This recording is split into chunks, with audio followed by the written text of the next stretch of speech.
Nah, sekarang kita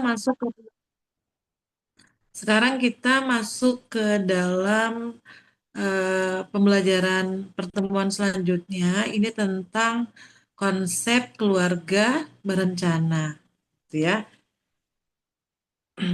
Baik, kita share screen-nya.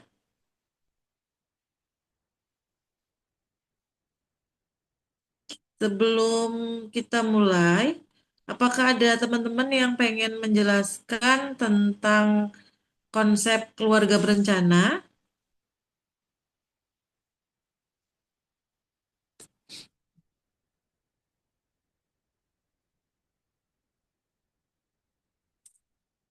Mungkin dari Nabila. Nabila bisa menjelaskan tentang konsep keluarga berencana, Nabila?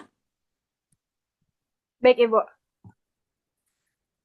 Jadi, keluarga berencana tuh adalah suatu usaha terencana untuk mengatur kehamilan dalam rangka mewujudkan keluarga kecil bahagia dan sejahtera. Terus, Baik, konsepnya ya. yang oh, udah. Mm-mm. Konsepnya, Jadi konsep, konsep utamanya, mm-mm. yang pertama ada menentukan kapan mereka ingin punya anak. Yang kedua, menentukan berapa jumlah anak yang ideal bagi keluarga mereka. Terus, yang ketiga ada mengatur jarak usia antar anak. Atau Ya, udah. baik ya, begitu ya. Jadi pada dasarnya keluarga berencana itu adalah bagaimana cara kita melihat ya bisa mencegah kehamilan gitu ya, atau konteks menjarangkan kehamilan tadi ya. Bagus sekali ya Nabila ya. Ada lagi teman-teman yang pengen menambahkan tentang konsep keluarga berencana? Baik Intan. eh Konsep keluarga bercanda itu keluarganya memakai KB buat jarak kehamilannya. Ya. Jadi konteksnya menggunakan alat ya untuk menjaga atau menghindari terjadinya kehamilan ya Intan ya. Baik, Ya, bagus ya Intan ya. Jadi ada menggunakan alatnya itu. Bisa dibantu share screen-nya Dita? Jadi nak kata Nabila, kata Dita bagus ya tadi bahwa keluarga berencana merupakan suatu pilihan untuk mencegah terjadinya kehamilan atau untuk mengontrol waktu dan jumlah kehamilan ya, atau suatu tindakannya gitu ya. Tadi kata Intan menggunakan alat, berarti tindakan yang membantu pasangan suami istri gitu ya untuk menghindari terjadinya kehamilan yang tidak diinginkan gitu ya.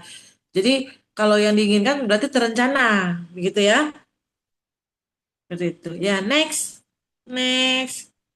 Put. Bisa di next put PPT-nya ya. Halaman 2 aja.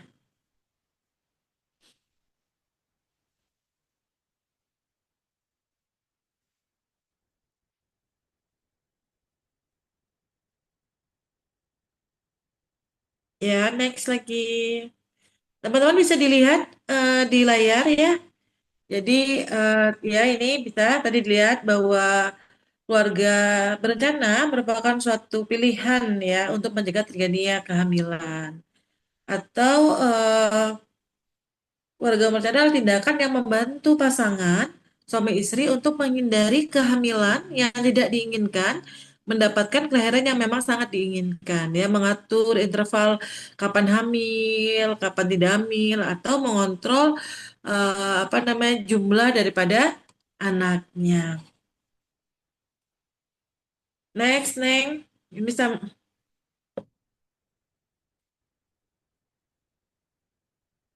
put.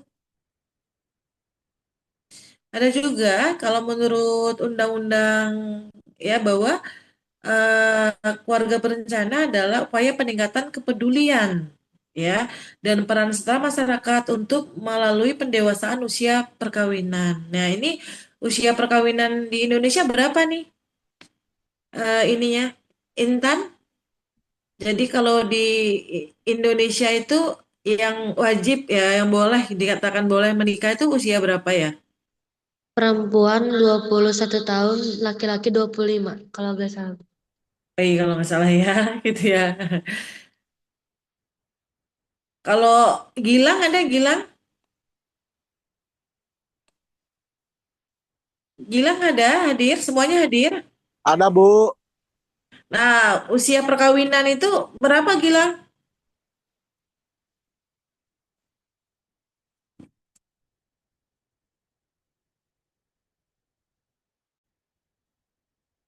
Tadi kata Intan untuk perempuan 21, untuk laki-laki 25 nih.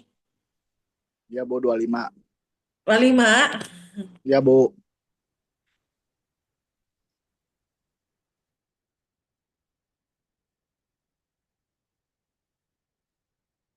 Ya, jadi kalau menurut Undang-Undang Perkawinan yang terbaru ya nomor 16 tahun 2019 itu angka minimalnya adalah angka 19 tahun. Harus mengajukan izin dispensasi nikah ke pengadilan dengan sesuatu ya. Jadi usia minimal itu untuk laki-laki dan perempuan tuh boleh 19 tahun berdasarkan Undang-Undang Pernikahan yang terbaru ya. Jadi boleh, nih yang teman-teman semua kan usianya udah lebih dari 19 ya. Ya Gilang, usianya udah 20 nggak Gilang? Kenapa Bu? Usia Gilang berapa? 20 Bu baru kemarin. Ya 20. Jadi kalau menurut Undang-Undang Pernikahan yang nomor 16 tahun 2019 itu Gilang sudah boleh menikah. Udah bisa menikah ya. Karena usia Ya, minimal pernikahan adalah usia 19 tahun tahun. Ya untuk pria maupun wanita. wanita. Cuma betul ya. Bu, tapi Next next. kalau yang Gimana? 16 tahun udah nikah gimana Bu? Nah, kalau yang 16 tahun udah nikah nanti dia bisa minta izin dispensasi. Kenapa dia menikah? Begitu ya. Oh, Apakah dia dipaksa menikah karena orang tuanya mau meninggal gitu ya. Jadi pengen-pengen lihat anaknya menikah atau menikah karena MBA, married because accident gitu ya kan. Karena ya. udah hamil duluan, tekdung gitu, makanya di menikah gitu ya. Jadi karena urusan yang mendesak ya karena ada dispensasi itu. Jadi dari izin orang tua dengan alasan-alasan yang mendesak ya. Baik, sudah di next lagi ininya. Nah, kalau kita tadi ngomong keluarga berencana adalah tadi kebayang dong kita mengatur jarak kehamilan, menghentikan kehamilan, berarti kebayang sama kita tidak terjadi adanya apa? Konsepsi. Jadi tidak adanya bisa pertemuan antara sel sperma dan sel telur gitu ya dihambat nih. Tadi udah disampaikan sama si Intan bahwa ada alat-alatnya menggunakan alat-alat kontrasepsi atau KB kata Intan tadi ya atau kontrasepsi. Nah, alat kontrasepsi adalah pencegah terjadinya konsepsi. Kemarin kita udah belajar bahwa konsepsi adalah pertemuan antara sperma dengan sel telur, gitu ya, yang menggunakan metode atau menghalangi terjadinya fertilisasi ovum atau pertemuan antara ovum dan sperma atau spermanya dimatikan atau spermanya tidak bisa masuk ke dalam eh, serviks atau ke dalam rahim, ya. Itu adalah definisi dari kontrasepsi. Nah, kalau misalnya Bu, untuk angka kegagalan kontrasepsinya harus nol, lah berarti tidak melakukan hubungan seksual. Kalau tidak melakukan hubungan seksual berarti tidak hamil, ya. Next, Put.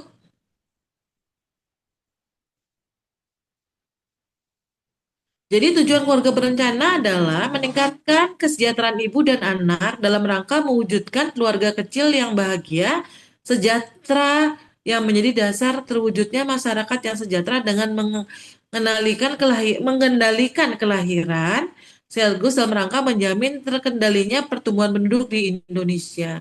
Jadi Indonesia penduduknya udah padat belum? Sudah padat ya. Makanya eh, anaknya dikit-dikit aja ya.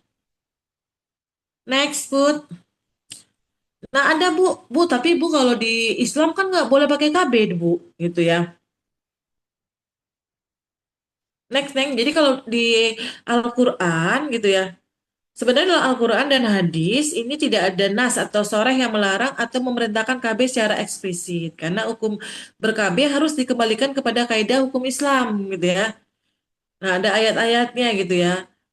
Ayat-ayatnya berindikasi tidak diperbolehkannya melakukan program KB ya. Ini karena hal berikut, mengkhawatirkan keselamatan jiwa atau kesehatan ibu. Jadi kalau misalnya kita pakai KB gitu, tapi KB-nya itu nanti mengganggu keselamatan atau kesehatan si ibu, berarti KB-nya tidak boleh haram gitu ya. Atau mengkhawatirkan keselamatan agama nih, ini karena apa namanya orang-orang Islamnya sudah mulai dikit orang-orang pada murtad, pada pindah agama semua. Nah, tidak boleh menggunakan KB gitu ya. Jadi ada hal-hal tertentu yang tidak boleh mengenakan KB itu karena apa gitu ya. Atau mempertimbangkan misalnya ekonomi, kesehatan dan pendidikan artinya dibolehkan bagi orang-orang yang tidak sanggup membiayai kehidupan anaknya. Jadi dia udah menikah, pasangan suami istri, lalu ekonominya rendah banget buat makan mereka berdua aja sulit gitu ya. Nah, itu boleh di dalam ajaran Islam gitu ya. Tapi nanti bisa dikembangkan lagi ya karena kadang-kadang cara pandang kita terhadap ajaran kan beda-beda ya. Seperti itu. Next, Neng.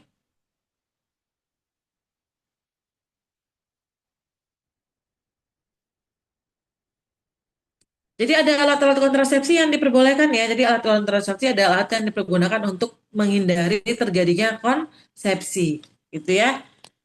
Apa aja? Bisa IUD, ya. Ada obat suntik, ada kondom, macam-macam ya.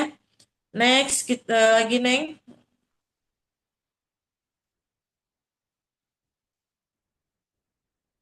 Ya ada peran perawat ya. Jadi peran perawat ada nggak sih Bu hubungannya dengan papasan KB? Ada ya sebagai edukator, sebagai edukator itu meningkatkan apa namanya pengetahuan keluarga. Jadi kalau KB itu bukan urusan istri saja gitu, tapi urusan istri dan suaminya ya.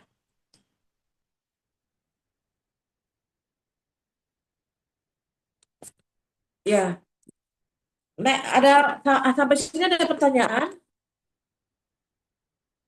Ada pertanyaan nggak Neng? Nih Bu,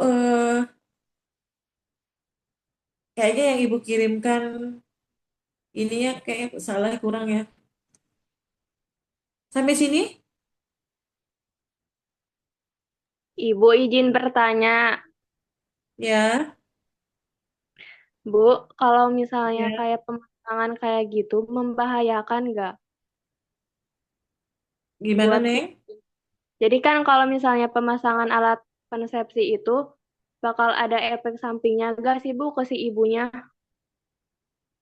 Kalau ke si ibunya sih sebenarnya tergantung ya alat kontrasepsinya. Yang ke bawah-bawahnya ada nggak sih, Neng, itu? eh Sampai halaman 27 tadi ya, ada ya. Nah, ini coba di ini si Putri macam-macam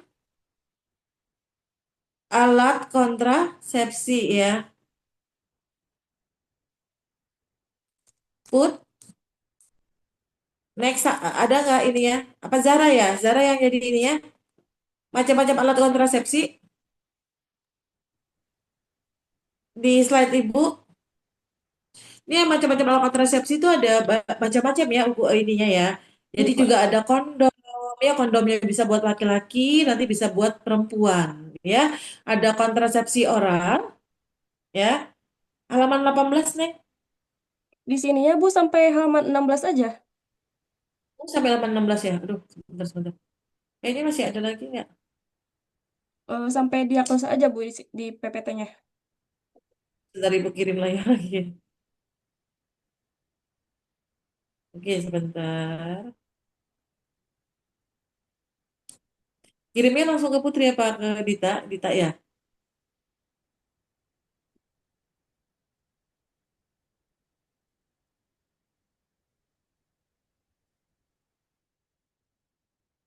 Jadi ada yang tahu nggak sebelum ya, di share ininya macam-macam alat kontrasepsi?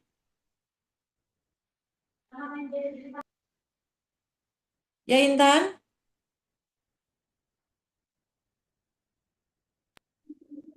Eh, ada kondom, pil KB, Ya, Iya, ada pil KB, otomatis. kondom. Suntik implan, sama satu lagi yang iud.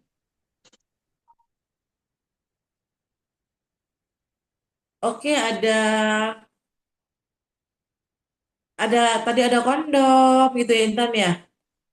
Ada suntik IUD, ada implan, ada obat oral gitu ya. Bagus. Ada yang mau tambahkan lagi? Tambahkan lagi sama temennya? Bu, mau nanya, Iya, boleh yang mau nanya. Ya. kalau misalkan yang KB-nya tuh kan implan atau suntik kayak gitu tuh, masa berlakunya tuh pas gimana sih, kayak masa berlakunya tuh sehari aja kah atau gimana gitu? Oh ya, sebentar. Sebenarnya tergantung ya, kalau kondom berarti digunakan dalam satu kali penggunaan. Ya. Nah, Ya, itu adalah untuk kondom. Tapi kalau misalnya untuk pil gitu ya, itu berarti 1 bulan heeh. penggunaannya. Oh berarti 1 bulan ya, per 1 bulan. Ada yang ya per 1 bulan, ada yang per 3 bulan, ada yang per 1 tahun, ada yang per 3 tahun atau 5 tahun, ya tergantung nanti jenisnya. Tadi Ibu udah share ya, itu Dita. Jadi nanti misalnya cucu mau pakai kondom apa, pakai pil apa, pakai pil, pakai alat kontrasepsi apa gitu. Jadi bukan KB lagi, tapi kita katanya adalah alat kontrasepsi. Misalnya pakai kondom, Ya. berarti kondomnya kondom laki-laki atau kondom perempuan gitu ya. Nah itu harus apa namanya, penggunaannya di 1 kali pakai misalnya.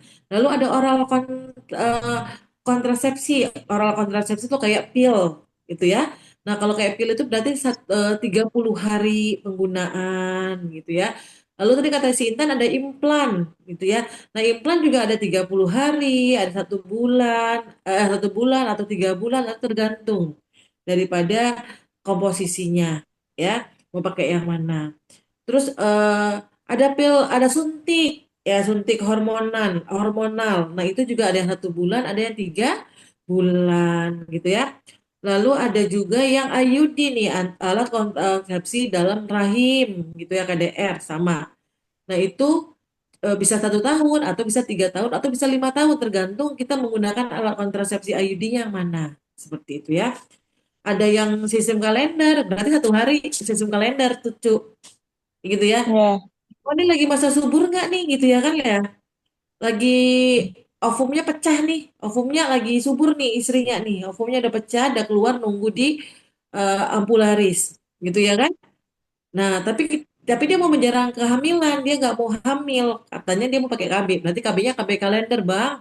Kalau pakai lagi Ya, masa subur nih bang, berarti nggak boleh berhubungan. Lah nggak berhubungan. tahan kalau nggak berhubungan laki-laki. Berarti kalau berhubungan berarti pakai alat kontrasepsinya yang lain, namanya coitus interruptus. Ya. Nah, coitus itu apa namanya, alat kontrasepsi juga, tapi artinya gini, kalau bahasa Indonesianya senggama terputus. Nah, gitu ya. Jadi mohon maaf nih kan udah pada gede semua. Jadi kalau pada saat berhubungan seksual, pas mau menejakulasikan spermanya, itu spermanya tidak dimasukkan ke dalam rahim, tapi dikeluarkan. Di mana? Di tisu, di mana-mana gitu ya, dibuang istilahnya spermanya. Bisa dipahami nggak? Agung bisa paham, Gung? Paham, Bu. Paham ya? Jadi tergantung menggunakannya apa gitu ya. Tadi ada implan, ada juga vaginal dose gitu, atau juga ada juga yang spermatide, yaitu adalah misalnya pemberian eh, jelly atau spray di liang vagina gitu ya kan ya. Nah, di liang vagina nanti, nah ini gambar-gambarnya ya, itu nanti untuk mematikan sperma yang masuk gitu ya melalui serviks, dimatikan. Jadi spermanya tidak kuat dengan rasa asamnya atau basanya gitu ya. Next, nah, Dek, next. Ya, ini kondom pria ya. Tadi udah tahu ya, kondom ini kalau di minimarket tuh jualnya di depan. Nanti ada yang rasa rasa apel, ada rasa durian gitu nggak? Pernah tahu nggak? Iqmal pernah beli kondom Enggak. nggak Iqmal? Iqmal nggak ada nih. Nggak pernah, Bo. Ya, pernah tahu kondom? Pernah beli kondom? Siapa? Ya Pernah Iqmal, kok dikasih? siapa? Belum, Bo. Gilang Oh, ya belum ya. Mana tahu beliin kakaknya Iqmal. Lagi di mana? Lagi belum di pernah, Bo. Alfamidi bang gitu. Oh beliin abang kondom dong gitu ya. Karena abangnya kan pengantin baru gitu ya. Seperti itu. Nah ini kondom, bentuknya kondom ya. Nanti kalau kita praktek di lab ada kondom bagaimana penggunaannya gitu ya. Kondom merupakan alat kontrasepsi pria yang banyak dipilih karena cara menggunakannya cukup praktis. Selain mencegah kehamilan, penggunaan kondom juga berguna untuk menurunkan resiko penyebaran penyakit menular, gitu ya. Jadi kondom-kondom ini juga digunakan pada laki-laki yang mencari istri-istri di luar sana, istri-istri tambahan, ya. Nah, ini ada 98% ya cucu ya. Penggunaan kondom ada 2%-nya apabila kondomnya robek. Iseng nih. Ya, suaminya iseng, suaminya pengen punya anak. Ya, Agungnya pengen punya anak, istrinya udah nggak belum belum pengen. Ya udah nanti pakai KB kondom aja. Sama Agung kondomnya dibolongin biar spermanya bisa masuk. Ya gitu ya. Jadi 98%-nya tidak terjadi lagi. Kemungkinan bisa hamil nggak? Bisa hamil. Ya. Next thing yang kedua adalah pil KB ya. Pil KB nih. Pil KB ini dalam waktu 30 hari. Tadi ya cucu ya. Jadi kita menggunakan pada kapan? Biasanya 3 hari atau 5 hari setelah menstruasi. Nanti diinformasikan sama si dokternya gitu atau edukator bahwa kapan kita mengkonsumsi pil KB-nya gitu ya kan ya. Nah, KB, KB pil, KB suntik, implan, itu KB-KB berisi hormon. Nah, KB-KB ini tidak disarankan untuk pasien-pasien yang menderita hipertensi. Ya, Iqmal ya. Jadi kalau misal ada ibu-ibu yang kemarin yang pada saat antenatal care atau postnatal care dia terjadi apa melahirkan tapi melahirkan dengan SC. Kenapa bisa SC? Karena dia tekanan darahnya tinggi nih gitu ya kan ya. Terjadi preeklamsi nih gitu. Lalu dia habis itu dia mau pakai KB. Disarankan nggak pakai KB-nya yang berhormon? Tidak disarankan. Gitu ya. Ada yang mau bertanya? Selanjutnya implan, implan juga hormon ya. Nah ini ada berapa nanti jarum-jarum yang dimasukkan itu isinya adalah hormon, gitu ya. Hormon progestin, ini hormon progestin namanya hormon progesteron, ya. Ini bisa kapan? Sebulan atau 2 bulan atau 3 bulan. Next, KB suntik ya. Ini juga sama disuntik dalam 1 bulan dan 3 bulan. Jadi aku kayak pengennya KB-nya sebulan deh. Tapi kalau makan itu suka lupa. Makanya pengennya KB-nya 1 bulan langsung suntik aja gitu. Tapi tadi Ibu bilang KB-KB yang mengandung hormon itu tidak disarankan kepada ibu-ibu yang menderita hipertensi, yang menderita masalah-masalah perhormonan, hormonan gitu ya. Jadi kapan kapan apa yang mau disarankan? Nah, disarankan bisa pakai IUD, next ya. Nah, intrauterine device. Jadi masukin di dalam rahim. Nih, jadi kalau ada ngomong pakai koper T, nah karena bentuknya seperti T, ya huruf T. Ada yang pakai katanya ini, Bu, kalau ibu saya pakai spiral, sama nggak dengan IUD? Sama. Cuma kalau pakai spiral berarti bentuknya spiral. Seperti itu ya. Tadi nih, kalau kontrasepsi yang IUD itu bisa 5 sampai 10 tahun. Jadi kalau yang pengen lama, udah usia 35 tahun ke atas, anaknya juga udah cukup, udah 3, misalnya udah cukup lah, ibunya nggak mau nambah lagi, bapaknya juga nggak mau nambah lagi, jadi bisa pakai IUD, ya, 5 sampai 10 tahun. Next, Neng. Ini ada namanya kondom wanita ya gitu. Kondom wanita dipakainya di mana Bu? Di serviks gitu ya, sama seperti kondom pria. Cuma cara pemakaiannya agak lebih sulit gitu ya. Jadi jarang, jadi kurang-kurang terkenal kalau kondom wanita ya. Selanjutnya Neng, next. Ya ini ada diafragma sama juga seperti kondom wanita ya. Nanti mahasiswa bisa juga di searching di YouTube ya bagaimana cara menggunakan diafragma, menggunakan kondom wanita, kondom pria seperti itu. Agak repot juga ini. Masuk ke dalam urut rahim ya. Jadi kapan masukinnya? Jadi 5 jam sebelum berhubungan juga udah boleh masukinnya. Jadi nggak repot-repot ya. Nah, ini ada spermisida ya. Spermisida ini kayak jelly, krim gitu ya dimasukkan ke dalam serviks gitu ya sebelum berhubungan intim untuk mematikan sperma gitu ya. Next name. Ya, ini ada nama KB permanen. KB permanen itu namanya ada kontap, kontrasepsi mantap atau tubektomi dan vasektomi. Ya. Jadi tubektomi itu tuba fallopinya diikat atau dipotong sehingga nanti sperma sel telurnya nggak bisa ada di situ atau spermanya nggak bisa lewat. Atau vasektomi, vasektomi itu vas deferens, saluran yang ada di di sperma, saluran yang ada di saluran perkemihan. Nah itu apa namanya diikat sehingga spermanya nggak bisa masuk ke nanti dimuncratkan kepada perempuan serviks seperti itu. Sampai sini bisa dipahami?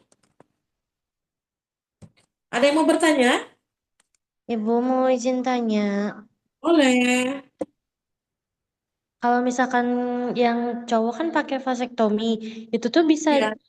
bisa punya anak lagi atau dia permanen enggak punya sperma lagi, Bu? Jadi sperma tetap ada, tapi spermanya nggak bisa dikeluarkan. Jadi sperma nanti maksudnya nggak bisa lewat gitu ya. Jadi nggak bisa dia ibaratnya kalau kita ngomong tuh nggak menghasilkan sperma. Kalau diikat, kemungkinan bisa dibuka ikatannya, Neng. Oh, Di bisa. vasektominya itu bisa dibuka. Jadi kemungkinan masih bisa punya anak, gitu ya. Tapi kalau misalnya dipotong, udah nggak ada lagi ya biasanya nggak ada yang mau di ininya,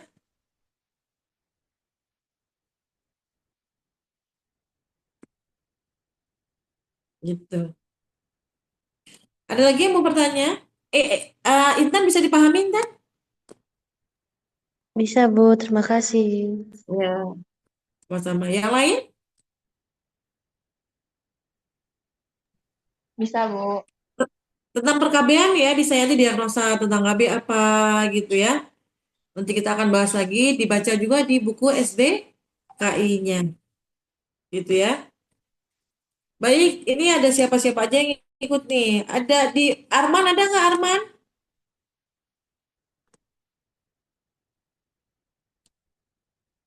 Arman, ini pada nutup kamera semua.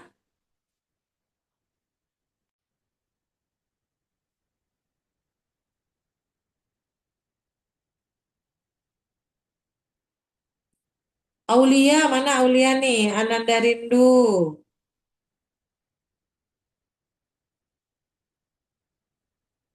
Gilang. Eh,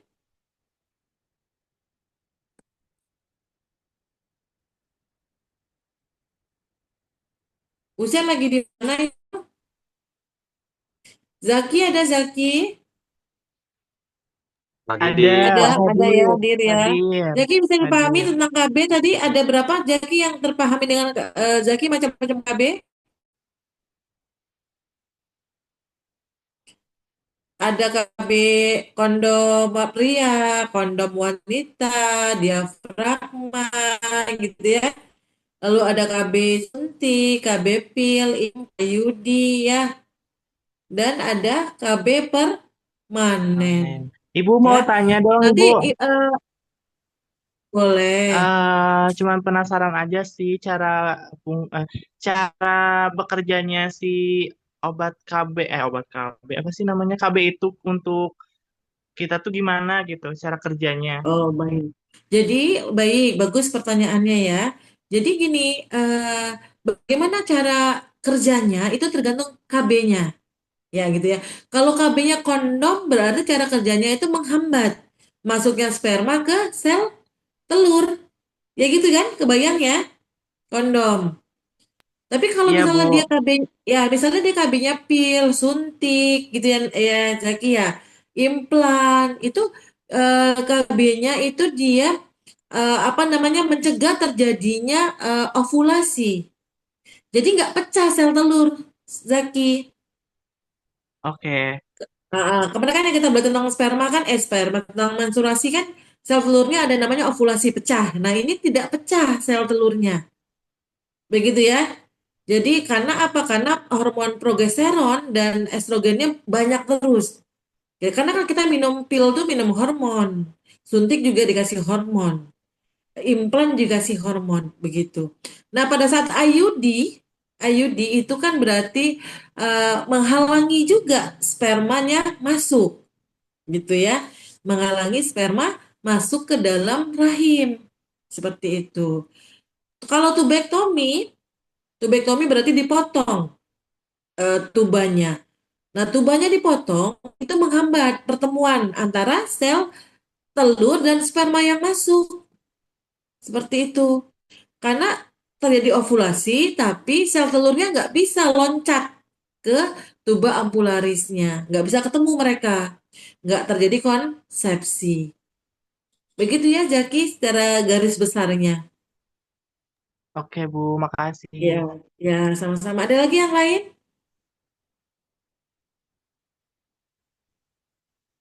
Sudah paham?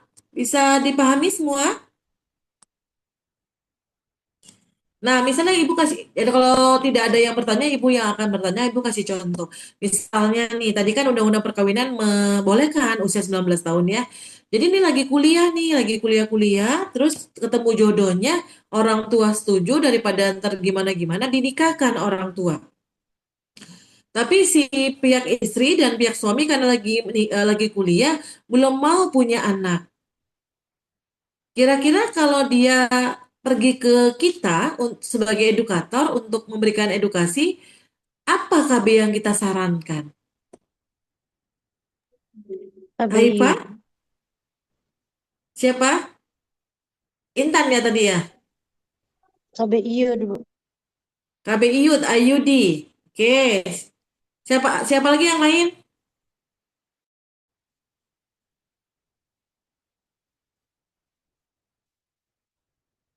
Ada lagi yang mau menjawab?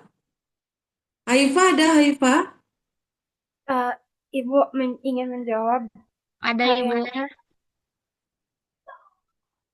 yang bagus tuh kalau buat cowoknya kondom, kalau misalnya buat ceweknya itu suntik KB.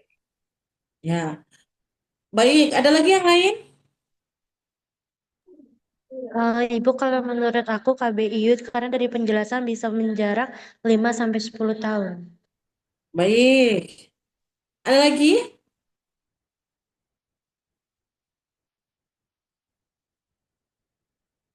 Oke ya, jadi tadi masing-masing KB, tadi kan udah ada keterangannya. Jadi kalau untuk yang masih muda gitu ya kan ya, yang kira-kira karena masih kuliah gitu, kapan apa yang harus kita sarankan? Yang pertama tadi udah sampaikan oleh temannya adalah KB kondom buat laki-laki gitu ya.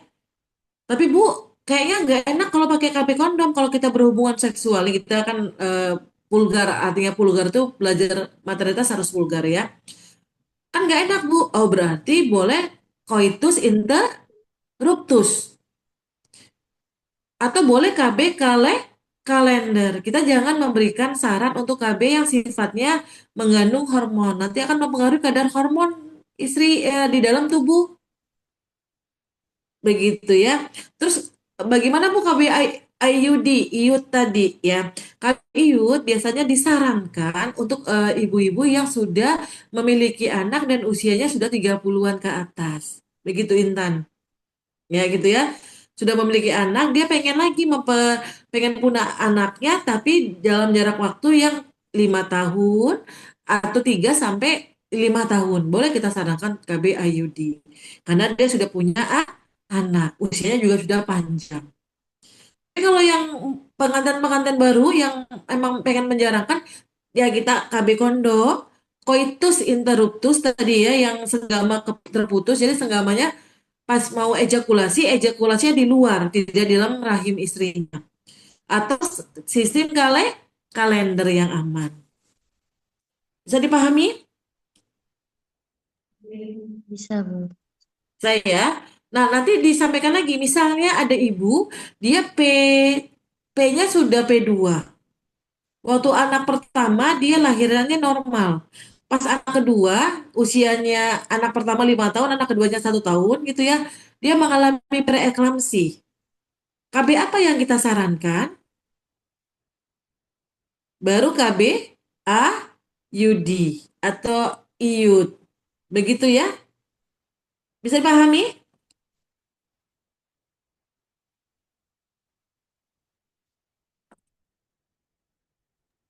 Bisa, Bu. Bisa ya? Ini yang nggak pada buka-buka ininya, lagi di mana?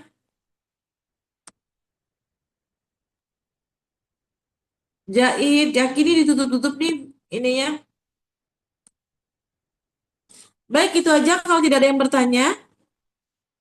Untuk Saskia dan Dita, yang on cam itu berarti di absen, Neng.